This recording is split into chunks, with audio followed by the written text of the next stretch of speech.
Greetings, I'm Gene, the Maine Landlord, and this is another episode with an educational piece of information.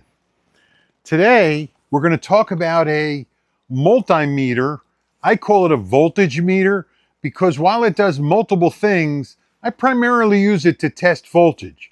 So let's jump right in on a close-up and I'll show you how I use it.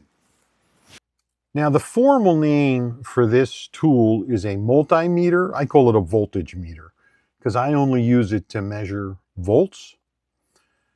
But what you do is you take the pins and you put one in there and one in there. It doesn't matter if the red is on the left or the black is on the left. So you plug it in, then you turn your voltage meter over to volts, and you could see that the meter went up to 120 volts. So what I'm going to do is I'm going to pull this out. Now that I got the close-up, put it back in, and you'll see the meter moved up. And the reason you want to do this is so that you know you're getting the accurate number of volts coming through the outlet. So there's not some short somewhere or something that would not properly feed the appliance that you have attached to it. It's that simple.